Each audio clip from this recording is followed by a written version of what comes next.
Hello, friend in Amsterdam. Hi, Katy. It's a big week for you. I'm getting married this weekend, listeners. No biggie. It's so exciting. How are you feeling? I feel sort of scary, excited, like that Dutch word of yours that you love using. Oh yeah, spannend. It's spannend. A wedding is very spannend. But as discussed, Dominic, this is just the legal wedding with like immediate family. And we are planning a party with all of our friends next year. And I am expecting you to sing that Portuguese Eurovision song from a few years ago that I love so much. Great choice. Are you also going to go down the aisle with our jingle being played? Oh, that would be so hideous. No offense to our amazing jingle writer, Jim, who will be coming to the pub bit of the wedding. I think the sheep at the end of it would be perfectly placed for just as you arrive at the registrar. It's got that sort of gravitas that you really want from a wedding. It really does. What have you been up to? Oh, nothing as exciting as planning a wedding. I've just been gardening and pondering whether we're in the middle of World War III. Yay! But so let's move on and talk about what we're going to be talking about this week, because there's another big event coming up other than your nuptials. It is our favourite time of the year. It's almost Eurovision Song Contest time. Woohoo! I know not everyone loves Eurovision, this annual cacophony of camp, but I hope our interview later on will be enjoyable even for the Eurovision skeptics out there. We're going to be having a discussion with Dr. Dean Vuletic, an academic who is the world's leading academic authority on the history of the Eurovision Song Contest. Isn't that the coolest academic job there's ever been? We will be diving into this history and, of course, also taking a bit of a peek at what to look forward to in this year's competition, which is about to kick off in Turin in just a few days. Can you believe it? That's coming up a bit later on in the show, but first it's time for...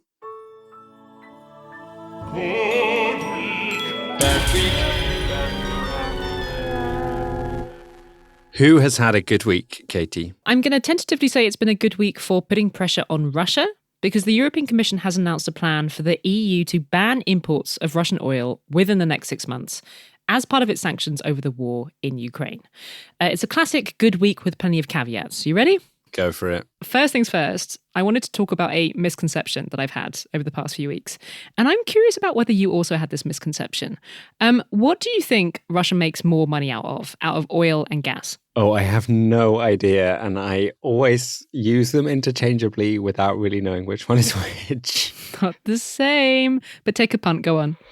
I would guess gas. It's actually oil by a long, long way. In 2019, Russia made $123 billion from exporting oil compared to just $26 billion for gas.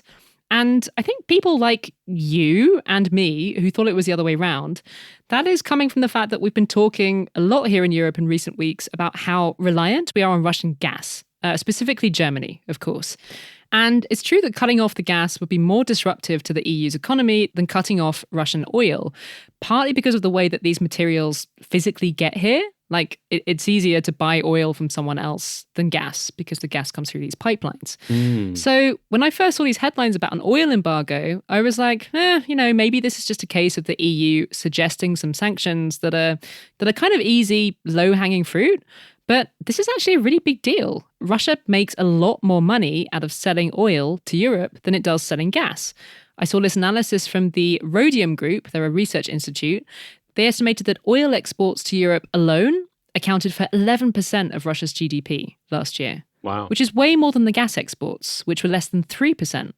So this is a lot of money that the EU would no longer be sending to fund the war. We're talking tens of billions of dollars. So the plan isn't just to cut off all the oil that comes from Russia into the EU overnight, is it? Yeah. So first of all, this is just stage one. At the time of recording, this is just a proposal from the European Commission, and the member states still need to debate it. But yeah, the plan isn't to just go cold turkey and stop importing Russian oil tomorrow. It would be to phase it out within the next 6 months. There's been quite a lot of concern over what would happen to the global economy if the EU just stopped buying Russian oil overnight. Russia is one of the biggest producers of oil in the world, and the EU is its biggest customer.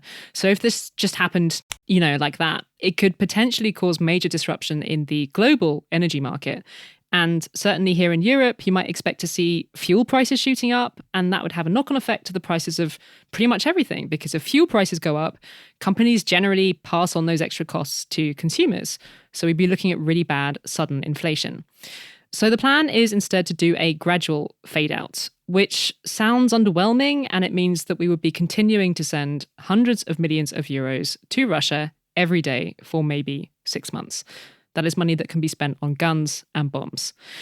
Now, we could spend this entire podcast debating the extent to which countries should be bringing in really drastic sanctions that could blow up the Russian economy instantly, or whether it's counterproductive to bring in sanctions that create situations where ordinary people on low incomes in Spain or Germany literally can't pay their bills.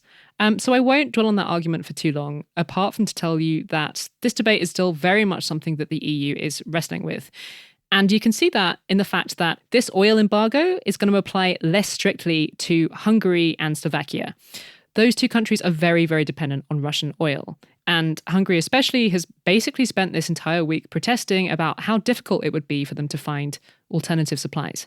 Question. Couldn't Russia just sell all of this oil then just to someone else and they would be funding the bombs and guns? Maybe. So the most obvious buyers are India and China. And if Russia isn't able to sell all of this oil to the EU anymore, they could offer it at a discounted price to those countries. India has already been buying more oil from Russia in recent weeks at knockdown prices, but there's logistical reasons why India can't import that much more from Russia than it is already. And China might buy some of this oil, but it actually needs less oil than it usually does right now because of their really intense COVID policy, which has shut down large parts of the Chinese economy. So even if Russia do find buyers for some of the oil, you can still expect the EU ban to hit the Russian economy in quite a brutal way. Another question. How likely is it that the EU will replace this oil with better, greener, more renewable forms of energy? Well, short term, it does look like the focus is on trying to figure out where the EU can buy fossil fuels if it's not from Russia, which I know isn't what you want to hear. And I don't want to cut the EU too much slack about it, but it would be really difficult to transition to using 100% renewable energy literally overnight. You need to build, wind farms and solar farms, and that stuff takes time. Makes sense. It does make sense. I'll let them off. No, I won't let them off the hook. Not too much. If you look at Germany, for example, that country has really been under pressure to reduce its dependence on Russian energy because Germany has really been seen as enabling Putin for years and years because of this all-important energy relationship. And Germany has weaned itself off quite a lot already. It now only gets 35% of its gas from Russia, as opposed to 55% just before the war. But it's still buying plenty of gas and oil right now. It's just from other suppliers. If you look at the EU as a whole and on the more long term, there is this new EU energy strategy that's been announced since the start of the war, the snappily named Repower EU policy. And under that plan, we are supposed to be slashing our need for Russian gas imports by 2/3 by the end of the year. And we're supposed to be completely independent from all Russian fossil fuels by 2030, absolute latest. And all of this anyway comes as the EU is supposed to be weaning itself off fossil fuels in general under its Fit for 55 climate plan that we talked about a while back. So we should stop buying fossil fuels from Russia eventually. But there was a good analysis by the Atlantic Council that looked at how we're actually going to make ourselves less dependent on Russian gas in the immediate term. And ultimately, these clever researchers predicted that we will probably not be able to cut our use of Russian gas this year by as much as the EU says it wants to. It just isn't doable. But, having said that, we're already in a situation where Russia has cut off the gas to Poland and Bulgaria because they won't pay for it in rubles. And it's still really up in the air where that particular situation is going. So who knows whether it will be the EU deciding to kick its Russian gas habit or Russia making that decision for us. As for the oil embargo, the big development of the week, as so often in Europe, getting all of our squabbling countries to agree on anything feels almost miraculous. So I guess we should celebrate that this is even looking likely right now. But just to finish, I wanted to give you a reminder of how messed up the situation is. And I wanted to show you this online tracker that updates in real time just how much money the EU has given Russia for energy since the beginning of the war. It's run by the Centre for Research and Energy on Clean Air in Helsinki. And I'll put a link to that in the show notes. And I'm going to send it to you, Dominic, right now so that you can take a look. Here you go. Oh, wow. That's really grim. It's rising so fast. So at the time of recording, 48 billion. Since February 24th. Just since February. I realised this was supposed to be Good Week. I feel like I failed you. Good Week doesn't have to be happy, Katy. We've got the happy ending for that. That's true. And a whole interview about Eurovision to cheer everyone up. Is Bad Week going to cheer us up? Probably not. But tell us what's going on anyway. Who's had a bad week? Probably not, no, because it's been a bad week for relations between Germany and Italy after Germany announced that they were taking Italy to the highest court of the United Nations, the International Court of Justice, over Italian civilian requests for World War II reparations. Are there still quite a lot of Italians requesting reparations for like World War II era crimes from Germany, like in 2022? Yeah, I also found that quite extraordinary. But yeah, in the past 10 years, there have been more than 25 Italians going to court in Italy to ask for reparations from Germany. And in many of these cases, the Italian courts ruled that Germany should indeed be paying reparations to the individuals involved. Interesting. But Germany, I'm assuming, given that this is Bad Week, they're saying that they shouldn't have to pay, right? Well, yes, they think they shouldn't have to. And the International Court of Justice actually already ruled on this matter back in 2012. They ruled that Italian courts cannot ask Germany to pay reparations to individuals. This was seen as violating Germany's sovereignty. That case came from 2012, and it was after Italy's Supreme Court had ruled that an Italian man was owed reparations by Germany. He'd been deported by the Nazis in 1944 to Germany and forced to work in a munitions factory. The International Court of Justice ruled in Germany's favour in that case, and as the highest international court out there, Germany believe they can assert legal immunity in the cases that have followed. Isn't it a bit gross that Germany is saying they shouldn't have to pay reparations to a guy that was literally an enslaved worker? Yeah, it's pretty gruesome stuff. So what's their argument? Why are they saying they shouldn't have to pay reparations to this guy? Well, the German argument is that the case is long closed and the country has already paid out billions since World War II as part of agreements and treaties that were meant to compensate for the atrocities that Germany committed during the war. Okay, so why are the Italian courts still giving out these kind of rulings if the International Court of Justice says that they shouldn't be doing it anymore? Well, what happened after that ruling is that the Italian parliament passed a law in line with the ICJ's ruling. But then the Italian Constitutional Court declared Parliament's law unconstitutional. So that's how we ended up with the courts continuing to rule in certain cases that Germany owed reparations to some victims, as Germany's immunity was lifted according to the Italian courts, even if it was not the case according to the International Court. Does that make sense? Simple. Very simple. Oh, man, I'm glad that I'm not a lawyer. This sounds very complicated. It's giving me a headache. Yeah, it's given me a headache reading about it.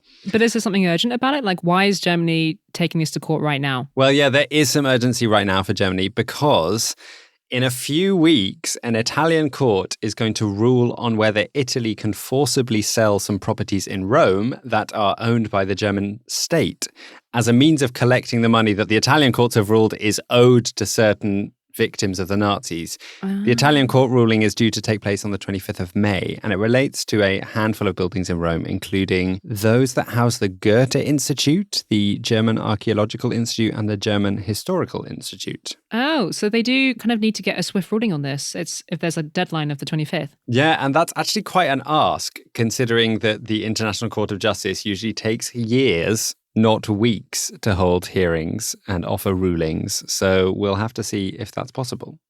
This is, of course, not the only debate around German reparations. The Polish government have been trying to secure reparations from Germany in recent years. It's also been a big political item in Greece. Mm-hmm.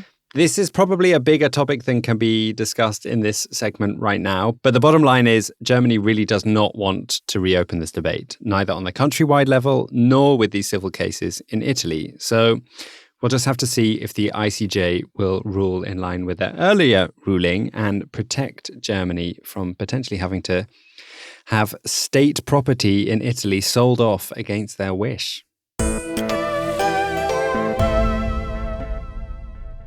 I've been kind of wondering how to fill my time now that the French presidential election is over. And I finally thought of a thing, Dominic, and that is sending voice messages to all of the kind people who signed up to support this podcast with $5 a month. We've got quite a backlog of these mini little personalized podcasts to record for our supporters. Oh, yeah, we should do that. Oh, but you're getting married this week. Should we do it next week? We'll do it. That'll be my honeymoon. If you would like to receive one of these messages, and people do really, really like them, you can give us a massive helping hand in signing up to support us with €5 or dollars or some other kind of currency a month at patreon.com/Europeans podcast. But we really do appreciate all donations, big and small, so that we can pay our producers and keep the show running. We have two new wonderful patrons to thank this week. Their names are Lena Cherfas and Erica Said. If you've got even a very small amount of spare cash rattling around in your pocket each month, then why not throw it at us? Ow.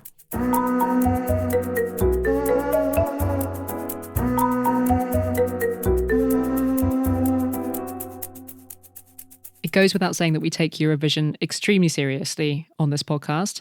Ever since that fateful year that Dominic and I first watched it together in a gay bar in Amsterdam, we have been hooked on the kitschness and camp and general amazingness of this ridiculous pop music competition.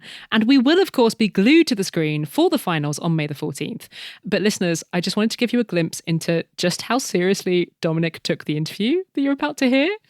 So quite often we cover quite newsy topics in our interviews.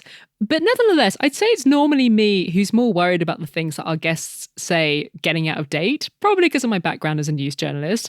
But with this interview, Dominic told me in all seriousness that we couldn't record it too early because Eurovision news moves so fast. And it's very, very important that we give people the latest up-to-date Eurovision developments. It's so true. It's a fast-moving situation. Are you not on Eurovision Twitter? Not so much yet. I'm going to get into it this week. Anyway, in the end, the delightful conversation that you're about to hear looks a bit more to the past than the future, because we're going to hear about the history of Eurovision from the historian with maybe the coolest job on the continent. Dean Vuletic is a historian of contemporary Europe at the University of Vienna. He is the author of the first ever scholarly book about Eurovision. It's called Post-War Europe and the Eurovision Song Contest. And it tries to assess the contest's role in Europe's identity and its politics from an academic perspective. Dean had to analyse every single song ever entered into the competition, more than 1,500 songs at the time. And it's pretty difficult to find anyone in the world who speaks more authoritatively about this competition that we absolutely love. So we were delighted to speak to Dean Vuletic in Vienna just before he heads to Turin for the big night.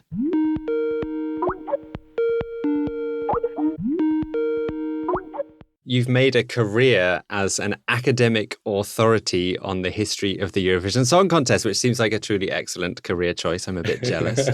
And I assume you are a Eurovision fan as well as a Eurovision professional, in which case, when did your love of Eurovision begin? Well, I actually grew up in Australia. And I grew up in a Croatian family in a very multicultural neighborhood. There were a lot of Southern European migrants, especially from Croatia, Italy, and Portugal. So we always had European music around us. And there was a multilingual broadcaster established in Australia in the early 1980s called the Special Broadcasting Service, or SBS, which targeted non-English speaking background migrant communities in Australia. And from 1983, SBS started showing Eurovision. So I was growing up in Perth, dreaming about traveling to faraway lands. I was really interested in languages. I spoke Croatian and English at home, studied Italian. So Eurovision seemed to encapsulate all of these interests and dreams and this wanderlust. And so turning to the professional side of things and your research in the history of Eurovision, where did the idea for Eurovision come from? Who do we have to thank for this delightful celebration of weirdness that we get to enjoy every year? Eurovision was based on the Sanremo Italian Song Festival.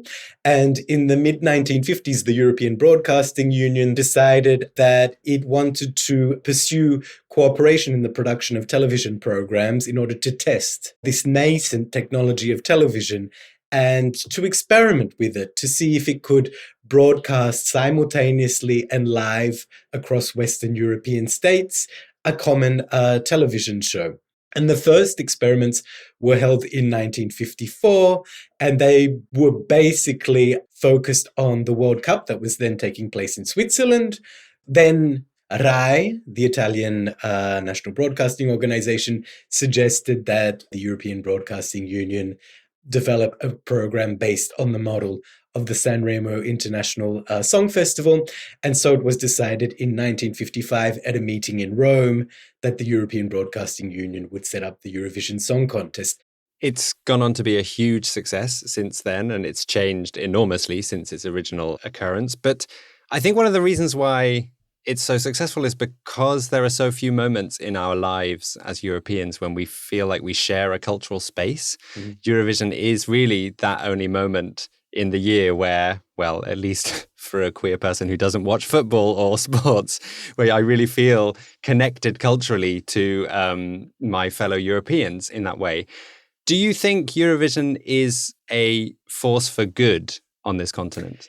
Well, Dominic, you're exactly right that there are few other events that unite Europeans as much as Eurovision does. And you're exactly right, once again, that perhaps the other events that do are football ones. Is Eurovision a force for good? Well, certainly the fact that it brings 200 million Europeans every year around their television screens to participate in a common cultural moment. Certainly that is a major positive impact that Eurovision has had. The fact that it has introduced people to different languages, to different musical styles, to different social issues is another very positive characteristic I would attribute to Eurovision. But there is also another side to the contest, and that side includes the participation of national broadcasting organizations controlled by authoritarian regimes. It includes the commercialization of the contest, which has sometimes meant that Eurovision had to compromise the public service aims of the European Broadcasting Union. I think these days it also includes the neglect of linguistic diversity. So we don't see the wealth of Europe's languages in Eurovision anymore, ever since 1999, when the rules were changed to allow for entries to be sung in any language and not just their national languages. On that point, I'm always surprised that they don't subtitle songs into the local language. Like if I watch it in the Netherlands, it would be really good to have all the words translated into Dutch. Is there any move to do that? No, there hasn't been. In the past, though, there have been translations done by some of the national broadcasters. Commentators have also been given the responsibility to explain the lyrics to viewers, national commentators. These days, I mean, it's easy. You just look up the song on the internet and you can find translations. So it's supposed to be an event that leaves politics behind us and unites us with pop music. But Eurovision is really political, isn't it? Like, it feels like every year there's a controversy over, I don't know, like a country trying to send a geopolitical message with their song, or certain countries maybe voting for each other. Has it always been like that? It has always been like that. I mean, it has always been presented by the European Broadcasting Union as a non-political event, but politics has always played as a backdrop to the contest. And of course, this is going to be the case when you have countries, states participating against each other. International relations are going to come into play, and international relations are political. So, for example, I can say that in the first contest in 1956, West Germany made a very obvious political statement when it sent as its first representative ever in Eurovision, a Jew and a Holocaust survivor, Walter Andreas Schwarz, to sing for it in the contest. The European Broadcasting Union regularly tweaks the rules of Eurovision to try and make it as fair as possible. And the most recent big change was in 2016 when they brought in jury voting to make up 50% of the votes, with the televoting as the other 50% from the public. Do you think this change in the voting rules has helped make the competition more fair, and has it created more of an equal playing field and made regional voting less likely? I don't think that it has made regional voting or block voting less likely. This change was introduced in 2009. So for the preceding decade, there had been 100% public voting. And there was a lot of complaining done by West European national broadcasters that this was leading to a lot of block voting in East European countries, especially in the Balkans and the former Soviet Union. First of all, though, this block voting was never decisive in determining the winner of Eurovision. it had an impact on perhaps countries ranking somewhere in the middle of the scoreboard. But this paranoia about East Europeans somehow conniving together to try and dominate the contest really stems from anxieties around the expansion of the European Union. It didn't have so much to do with actual voting or what scientific research tells us about the impact of this voting. So I think that this change hasn't really made things fairer, because I think they were still quite fair beforehand. Even if we look at that decade, there were wins by Sweden, Denmark, Norway, Greece, Finland, and then, let's say from East Europe, Serbia, Russia, Latvia, Estonia, and Ukraine. So it's about 5 and 5. But I think the problem is that you don't see any of the big West European countries like Spain, France, Germany, the United Kingdom, having won. And then it also tended to be their national broadcasters, which were more critical of the voting. I love how Western European paranoia over migration manages to find its way into everything, including Eurovision. Exactly. But on the other hand, migration has always been reflected in Eurovision, let's say, in the sort of artists who are representing states. So when national broadcasters want to present their countries as being more open, tolerant, cosmopolitan, then they'll often send migrants or even singers who are not citizens as their representatives. So this was already done, let's say, in the early 1960s by Austria, when it sent an Israeli singer to represent it. Migration has actually always been reflected in Eurovision. I also suppose because the popular music industry is a cosmopolitan construct. It's about trade, it's about export, the sharing of different cultural influences, the search for markets. It goes along with Eurovision as well. I wanted to ask you, actually, for musicians, one of the things about performing at Eurovision is that it introduces you to this huge audience that might never otherwise have heard of you. Are there acts who owe basically their entire success to this competition?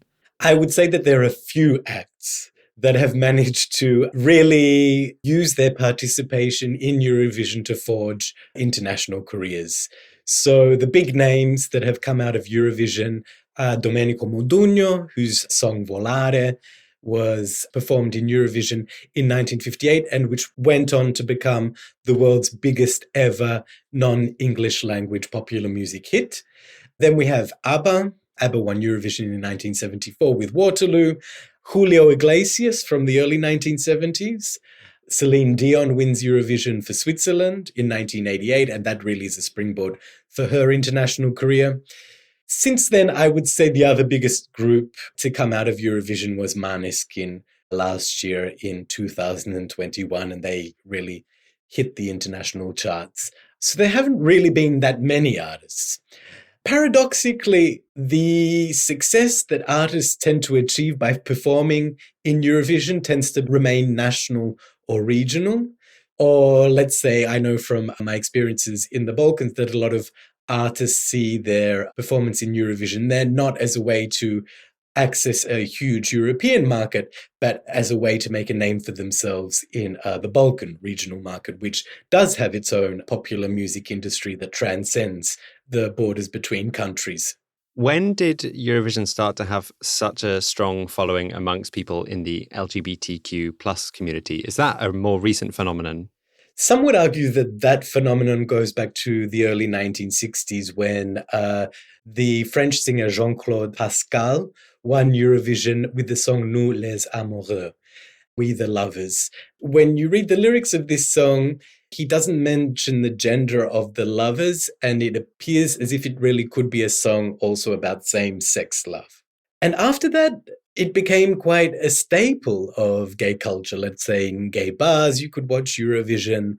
In the 1980s, we start seeing the first drag acts, the first queer acts, even though the European Broadcasting Union was not comfortable with this until the late 1980s, because, this was still a social taboo in European states until then. And there we really see a change in 1998 when Dana International wins for Israel. But some have suggested that this was basically due to the success of gay block voting across Europe. But whatever it was, I mean, it was an excellent song and it also had a strong message. And Dana International really opened the world up to the fact that Eurovision is an event with a big queer following. Before we let you go, I have to ask you quickly about this year's competition. Who have you got your eye on this year? Who's interesting? There really are several interesting entries in the contest this year. Of course, Ukraine is favored by the bookies to win. I don't quite think that will happen. I think there will be a lot of support for Ukraine, but sympathy votes have never decided the winner of the contest. If we look back to 1993, when Bosnia and Herzegovina and Croatia debuted, and both submitted entries which were about the wars in these countries, they also did not win Eurovision then. We have this duo, Mahmoud and Blanco from Italy, singing a love song, which is actually the first time a male duo in Eurovision sing a song about their love. We have the Serbian singer Konstrakta obsessively washing her hands on stage, alluding to the COVID-19 pandemic. And a Latvian song, Eat Your Salad, a group of men who sing about living a green life, but full of sexual references. It's actually very, very funny, I think. But there is one ballad which I think is absolutely beautiful, and it's the Swiss entry called Boys Do Cry. It's about boys and men being able to feel and have emotions. It's a very simple ballad, but the wow factor is this singer's voice. He has this raspy voice that reminds you of Louis Armstrong. And it's going to depend on how the song is performed on stage. Simplicity and emotion can also make a winner in Eurovision. So I think that this could also be somewhat of a dark horse.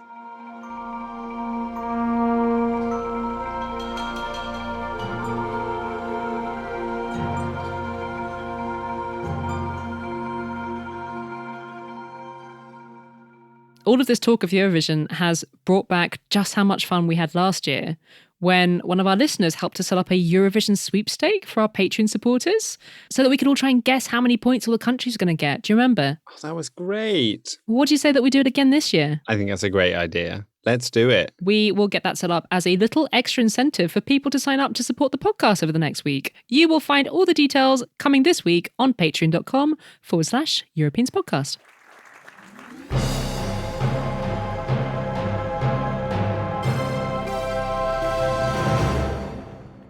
I'm guessing you've been making your way through all the Eurovision entries, but what else have you been enjoying this week? Yeah, that's been keeping me pretty busy. But I'm also halfway through a new book by the Glaswegian writer Douglas Stewart. It's called Young Mungo, and it's the second novel after his first, which was called Shuggy Bane, won the prestigious Booker Prize in 2020. Oh, yeah. That one's supposed to be quite a hard read, isn't it? Yeah, it is. And in a way, this is also kind of a hard read. It's quite dark and violent, the world that he's depicting, but it's also really touching and a bit romantic. It gives a really vivid depiction of this 15-year-old boy called Mungo who's growing up in a tenement in Glasgow in the 1990s, a world which Stewart, the writer, knows very well himself. He was a gay child growing up in an estate in Glasgow with an alcoholic single mother who died when he was 16.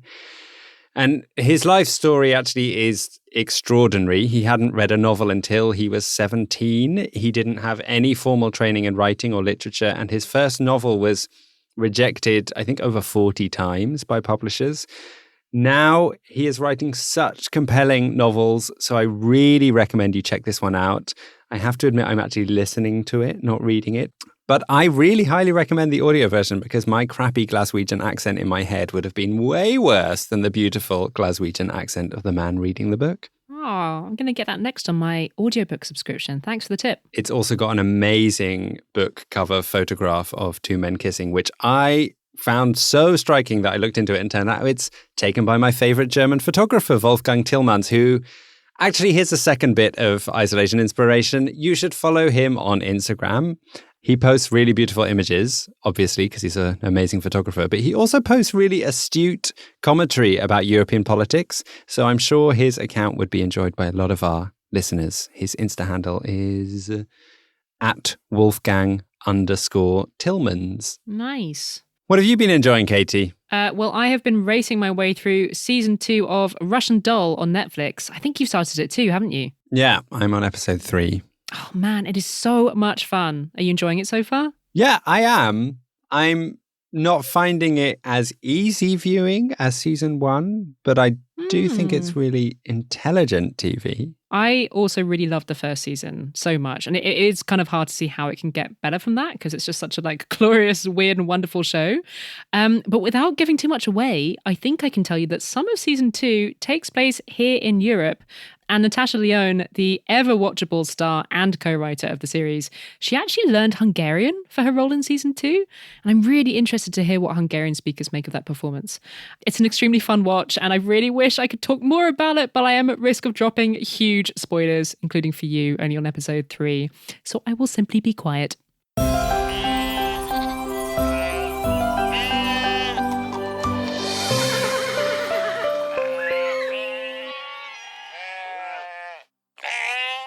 I've got another energy happy ending for you this week, as there was a new wind farm that opened just off the coast of the harbour city of Taranto, a city that sits on the inner bit of the heel of Italy's boot, if that makes sense. I know the bit you're talking about. Yeah, you know the bit. And you might be asking me, why is another wind farm worth talking about as happy news? Are we really that desperate? But it's because this wind farm is the first ever offshore wind farm made in Italy and the first ever wind farm built in the Mediterranean Sea, which I saw as a small ray of hope that things can move forward with our transition away from fossil fuels. This wind farm will provide energy for 21,000 homes, and the same company has plans for a huge wind farm off the coast of Sicily, which they say could provide energy for millions of families. We'll see if that happens. Wow.